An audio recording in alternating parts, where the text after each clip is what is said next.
Good evening and welcome to Bronx Talk. As you might know, BronxNet is celebrating its 30th anniversary this year, and this program, Bronx Talk, is 29 years old. In the more than 1,400 weekly programs that we've done over the years, we've never covered this subject before, the one we're going to do tonight. And with the city's animal shelter population exploding, with many animals waiting weeks or months, maybe even years to be adopted, there is some good news ahead in the Bronx, as we will be getting our first animal care center slated to open in Co-op City in 2025. So that's what we're talking about tonight, pets in the Bronx. To help us along in the discussion, both guests are on Skype this evening. Please join me in welcoming the Senior Administrator for Governmental and Community Affairs at the Animal Care Centers of New York. It is Mr. Paul Sanders. Nice to see you, Paul. Hi, thank you, Gary. And the Director of Community Resources at the Animal Care Centers of New York, it is Mr. John Cicolella. Nice to see you, John.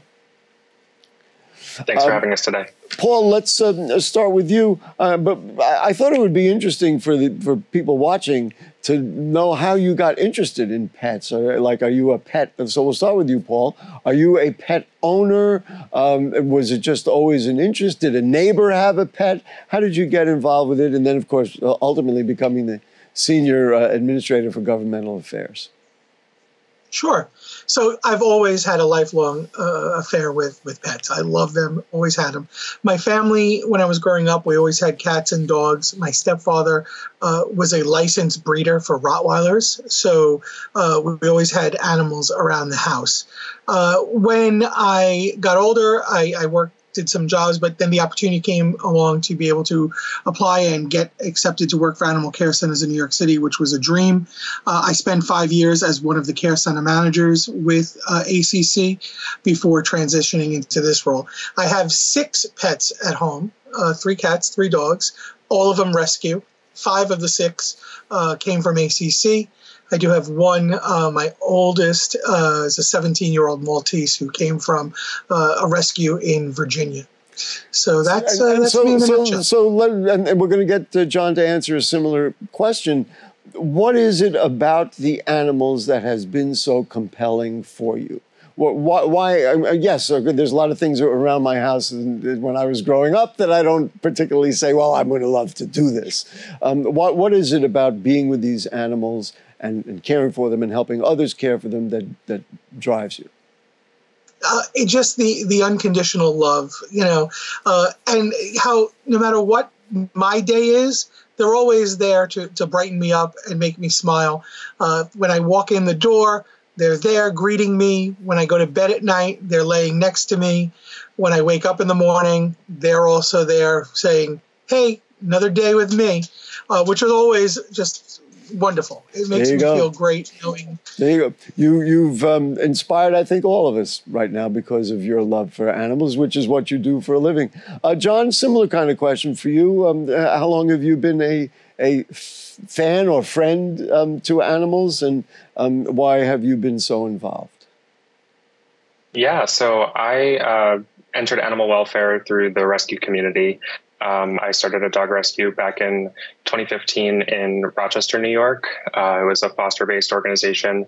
At the time, I was working full-time as a network administrator in the IT field and just wasn't feeling very fulfilled by that. So I did whatever I could to try and change my career path to match more of what I loved doing, which was dog rescue. It led me to California, where I did a 1-year fellowship that helped me transition into a more managerial and leadership position. And I was fortunate to land a role here at ACC.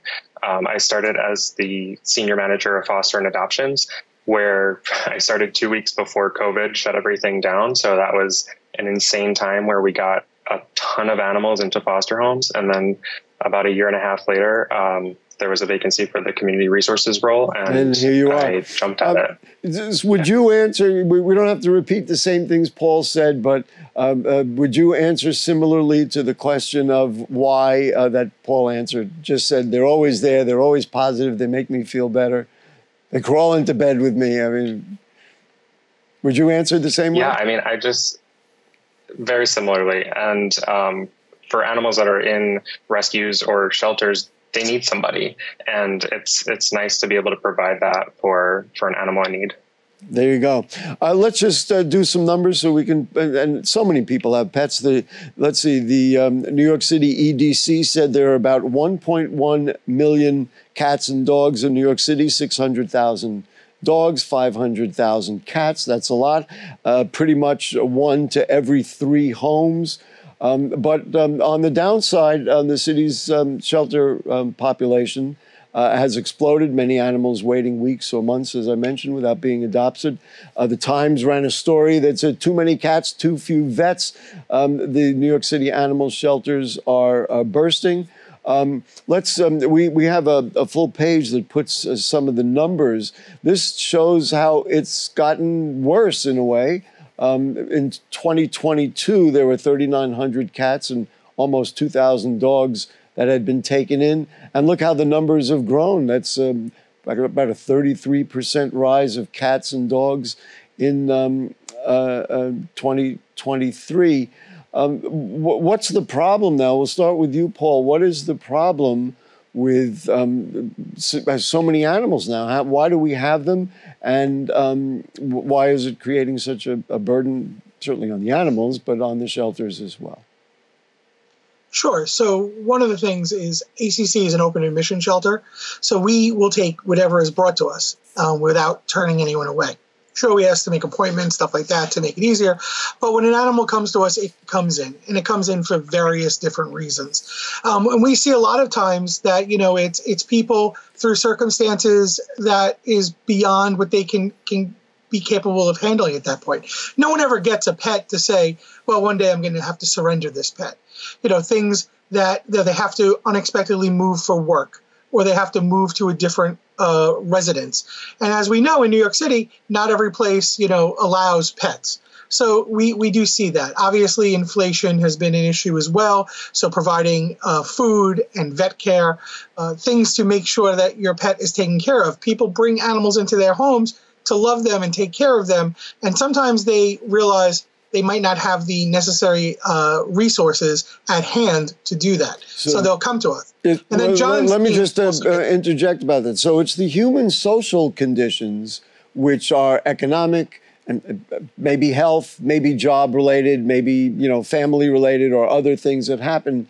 And then all of a sudden, it's like, what are we going to do with our pets when we have so many other considerations, right? That's what we're talking about.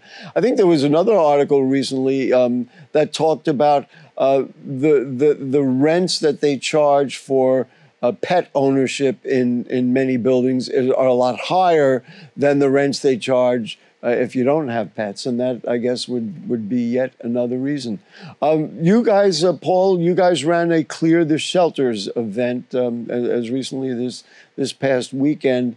How did that go, and what is that like? I know we have some footage and some other things. These animals are just adorable. Yeah, so we had Clear the Shelters. We took part in that, which is a national campaign that's sponsored by NBC Universal and Telemundo. We were very fortunate. We had lines out the door at all of our care centers, and we ended up adopting right around 100 animals out. So both cats, dogs, guinea pigs, and rabbits. It was fantastic. So we were able to get those animals into new homes. Unfortunately, because of the fact that we're an open admission shelter and we are seeing an uptick of intakes, that as soon as animals go out, we get them back in. So, those 100 went out, but, there is 100 waiting to come in. So we still always have that process. So, we always, while clear the shelters was one day, we would love to clear the shelters every day. One of the things that came up in our discussion here, our producer, Rebecca Hemmick, has animals and is a big fan. She pointed out that the pit bull population, and I guess, John, this goes into your area, the pit bull population is particularly difficult to place with families because of the stigma that pit bulls have. So, John, maybe you could review that for us a little bit. Sure, yeah. In addition to the stigma that pit bulls have, they're also typically larger dogs. And while there are more buildings that allow pets than there have been previously, a lot of them do have size restrictions and weight restrictions that don't allow these larger dogs to live in the buildings. On top of that, buildings have breed restrictions, and the pit bulls are unfairly criticized for just being dogs. They match a certain look with a certain type of head or body, and they're banned from a building without any consideration for that individual dog's behavior or past history of living successfully with other dogs or people. Yeah, and as I understand, the two dogs that we just showed have been in their Manhattan shelter the longest of any pets. 2 years? Is that how long that they've been there? Do we know? So those pets have been there just under a year. Just under a year. It's a heck of a long time. You mentioned, John, you mentioned that you had come aboard right around pandemic time. How did the pandemic affect the population of cats and dogs? People suspended maybe spay and neuter services, those kinds of things. What was the effect of the pandemic on the animal population in our shelters? So due to the different restrictions that we had for people coming into buildings or the services that we were able to provide, not being able to be in constant or in close contact with people, we did see historic lows during the pandemic. The animals that we did have in the shelter, we were able to get them out into foster homes relatively quickly. I think we saw something like a 60% decrease in shelter population animals because we were able to send them into foster homes, which allowed us to do things like deep clean rooms that hadn't been empty in such a long time. Unfortunately, as the world started opening up again, animals started coming in, and there have been articles that talk about how there was an increase of returned animals to the shelters, and that's not exactly what we've seen. We haven't seen a lot of animals be adopted from us and then returned to us. What we've seen is just new animals coming in. 1, 2, 3-year-old dogs that were under-socialized during the pandemic, probably because they weren't able to interact with enough people or other dogs.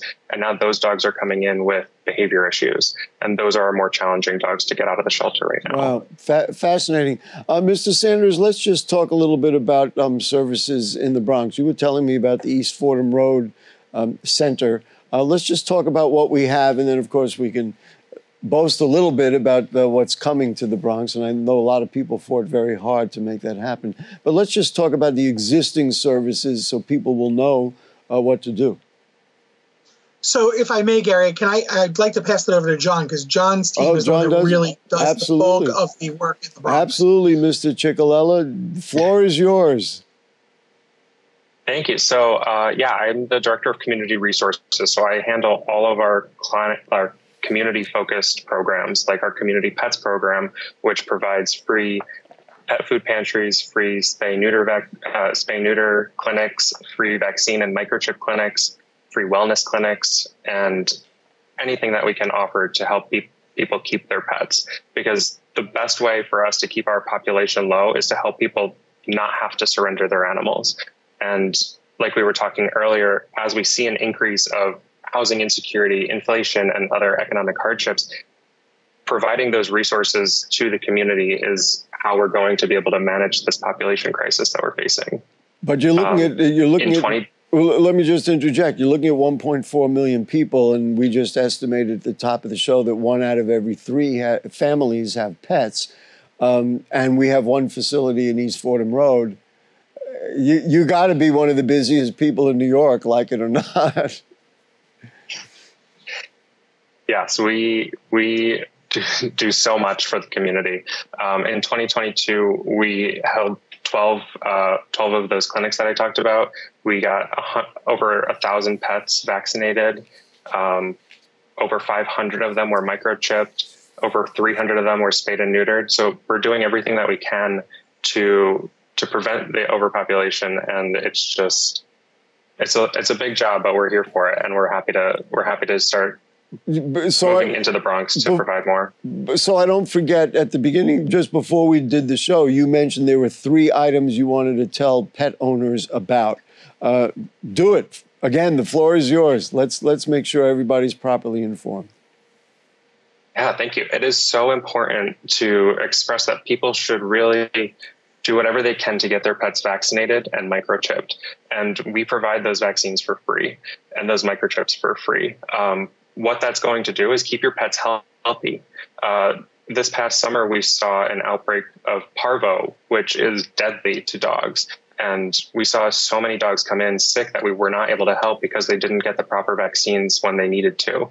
And then microchipping is important because if your dog ever goes missing, that's the way that we're going to be able to get them back to you. We can scan them and search the database that has your information and call you that day to try and reclaim your animal. That's obviously very important. All right, let's let Mr. Sanders jump up and down and shout and celebrate because, yes, we're getting the Animal Care Center in Co-op City. I know we have some photos of it, but why don't you tell us all about what are we getting and how will this benefit pet owners and, of course, the animals themselves? Absolutely. So we are super excited. We just broke ground a couple of months ago on the new 50,000 square foot animal care center for the Bronx. As you said, it'll be in Co-op City on Bartow Avenue. If anybody knows, it's right by the little mall there, not little, but the Bayview Mall and the Red Lobster right near there.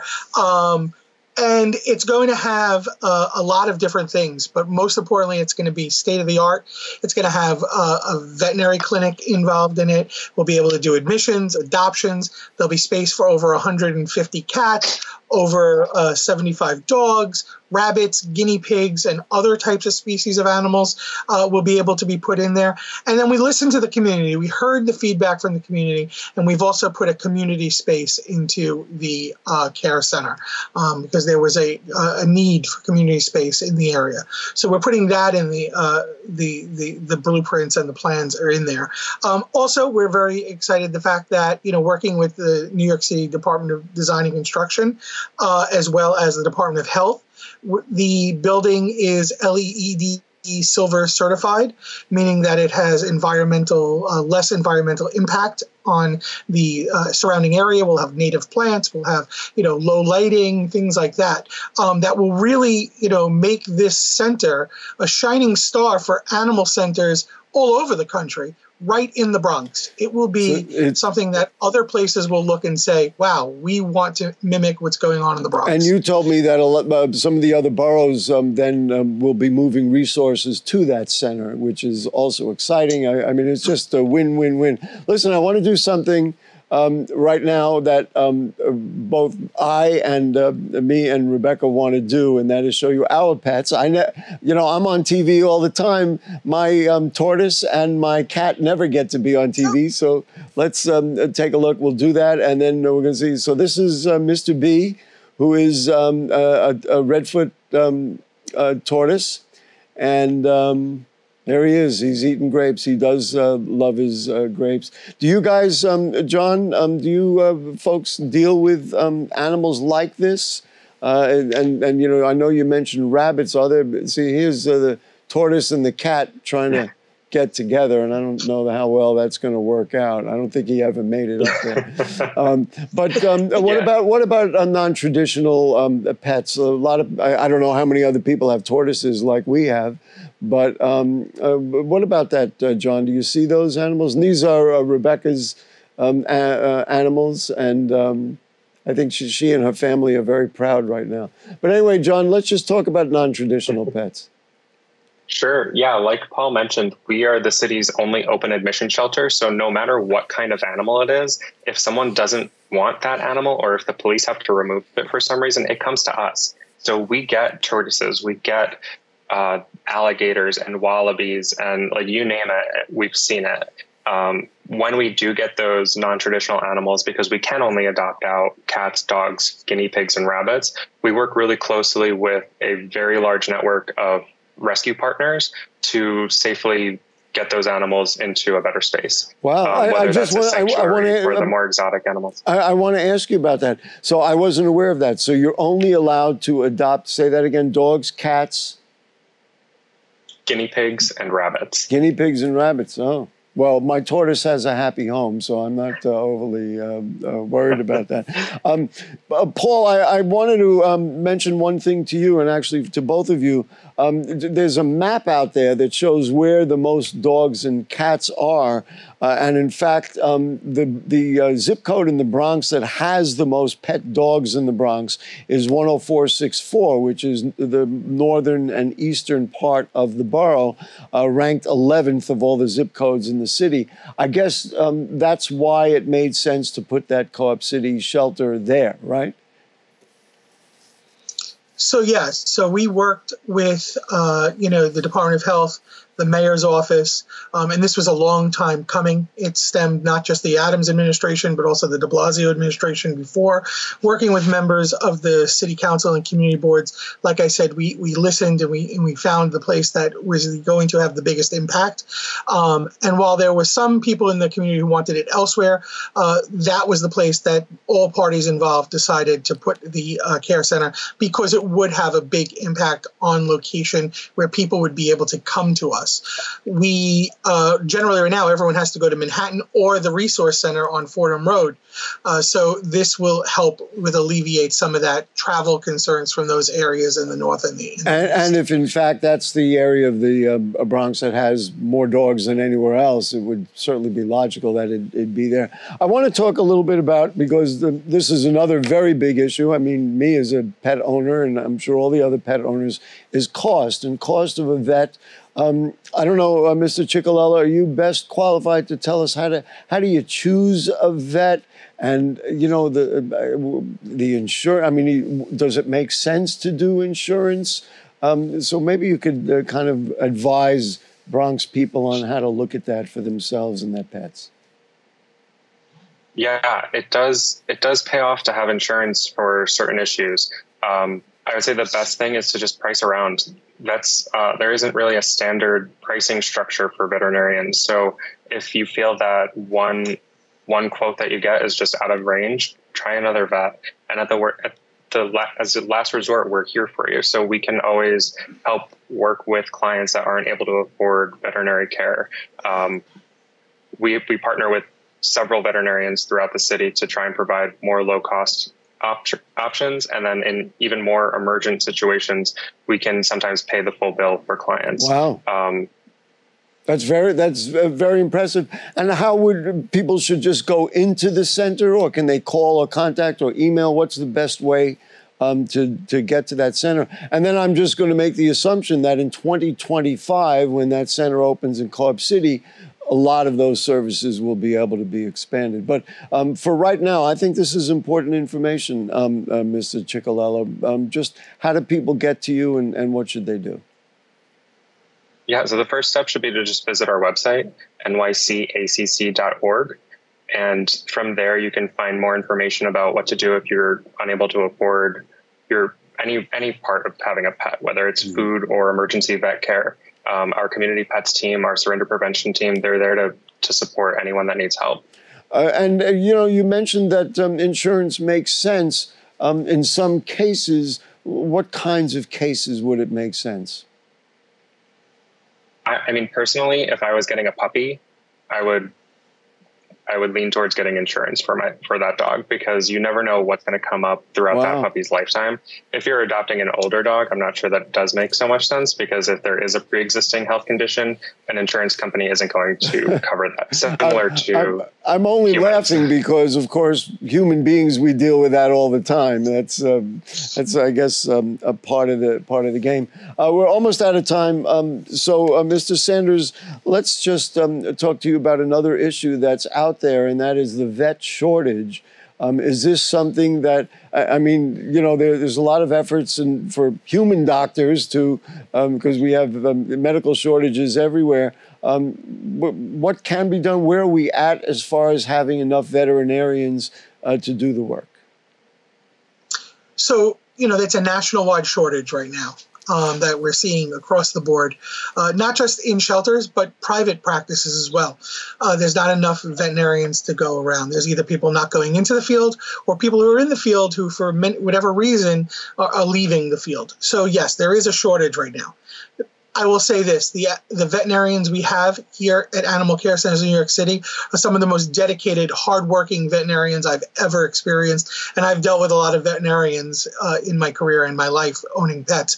So kudos to them. So animals that come into our care, you know, get top-notch, you know, treatment from our vets. So while, yes, we could use some more vets, the vets we do have are doing exactly what is needed. But again, across the board, there is a vet shortage nationally. I'm going to give you each a minute. We'll start with you, Mr. Cicolella. You gave us advice already. What do people need to know about caring for their pets, maybe that we haven't already mentioned? Yeah, I mean, really the most important thing is just to make sure that your pet stays healthy. You can vaccinate them, microchip them in case they get lost. And at the end of the day, your pet. Let me just ask you this real quick. Are there dog or cat foods that you recommend, or whatever that animal will eat? Is, you know, most commercial foods are okay. Most commercial pet foods are going to be okay. If you can afford the more healthy options, then go for it. But anything that can feed the pet. Paul Sanders, last words for this show from you. When you leave here, what's going to be the first and most important thing you do at your work to get, you know, keep your day going well? So I am very fortunate in my position. I get to work with, you know, the constituents around New York City, both the public as well as with my governmental affairs job, as well as I have a big role with the volunteer team. So we always have a need for volunteers at ACC. So, you know, if there's any Bronx residents who want to jump in and help out, you know, love to have them either in shelter or in outreach teams. And how do they get you? How do they get to you to do that, or to the same thing through the website? Go through the website. Yep, absolutely. That would be the best way to do it. Listen, you guys are great, and thank you so much, because, you know, listen, taking care of pets is one thing, but it really helps take care of our families as well. And that, of course, in the Bronx and all over New York, we appreciate what you do. Paul Sanders and John Cicolella at the Animal Care Centers of New York City, thank you so much. Thank you. Thanks for having us. We have a lot of people to thank, as we always do. We thank our producer, Rebecca Hemmick, our director, Nick Marrero, the cast of thousands who work with us here in the studio. Next week, we're going to be visiting one of the most wonderful places in the Bronx. We'll be out of the studio and over there at the Renaissance Youth Center. You are going to love it. So, if the curtain don't fall and the creek don't rise, we'll see you then. Good night.